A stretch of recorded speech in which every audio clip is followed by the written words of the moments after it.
तुम्हें मिलेगा लाइन मत मारो। तुम नहीं मिलोगी तो मर जाऊंगा पारो। अरे बात क्यों नहीं समझते हो? धोखा तुम्हें मिलेगा लाइन मत मारो। तुम नहीं मिलोगी तो मर जाऊंगा पारो। तुम कहो तो तुम्हारे लिए भाभी को समझाऊंगी। तुम कहो तो तुम्हारे लिए भाभी को समझाऊंगी। मने हमारी इज्जत ना रख मेरे यार। अरे मुझ में क्या रखा है? पटाना है तो भाभी को पटाओ। मैं आज हूँ कल चली जाऊंगी ना। भाभी को पटा ले रे पगले, भाभी को पटा ले रे पगले, आज हूँ कल चली जाऊंगी। भाभी को पटा ले रे पगले, आज हूँ कल चली जाऊंगी। बात समझो ना।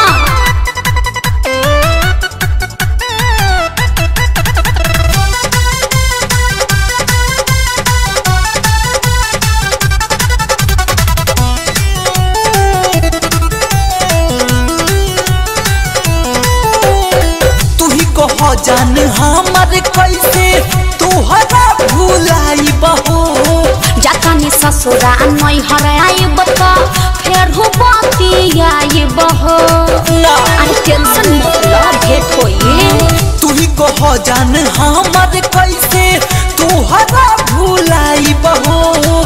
जातानी ससुरा नहीं हराई बता फिर हो बाती आई बहो। रखेगी खुश तुमको वो, मैं उसे कह जाऊंगी। रखेगी खुश तुमको वो, मैं उसे कह जाऊंगी। अरे हम मर जाएगा रे तोरे चलते, बताओ। अरे ना हो, मत मरो। फांसी चढ़े का तू हमरा बोलो। भाभी को पटा ले रे पगले, भाभी को पटा ले रे पगले, आज हूँ कल चली जाऊंगी। भाभी को पटा ले रे पगले, आज हूँ कल चली जाऊंगी। बात समझो ना।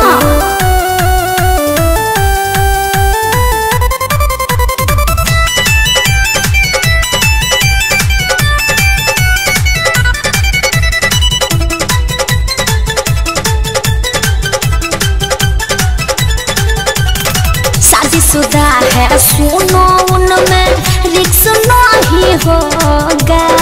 भैया के साथ सुनो अपना कर रही हो धोखा।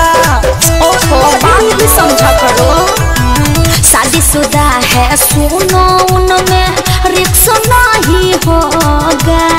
भैया के साथ अपना सुनो कर रही हो धोखा। धीरज दीवाना सैलेश प्रेमी को उदास ना देख पाऊंगी। धीरज दीवाना सैलेश प्रेमी को उदास ना देख पाऊंगी। ए सुना, तोरे चलते हम जहर खा ले, कसम मरता हो तनी सुन। अरे हो दादा, हो दादा, ऐसा मत करी है बाबू। सुना, भाभी को पटा ले रे पगले, भाभी को पटा ले रे पगले, आज हूँ कल चली जाऊंगी। भाभी को पटा ले रे पगले, आज हूँ कल चली जाऊंगी। धोखा तुम्हें मिलेगा लाइन मत मारो। तुम नहीं मिलोगी तो मर जाऊंगा पारो। तुम कहो तो तुम्हारे लिए भाभी को समझाऊंगी। तुम कहो तो तुम्हारे लिए भाभी को समझाऊंगी। मने हमारी इज्जत ना रख मेरे यार। अरे मुझ में क्या रखा है? पटाना है तो भाभी को पटाओ। मैं आज हूँ कल चली जाऊंगी ना। भाभी को पटा ले रे पगले, भाभी को पटा ले रे पगले, आज हूँ कल चली जाऊंगी। भाभी को पटा ले रे पगले, आज हूँ कल चली जाऊंगी। बात समझो ना।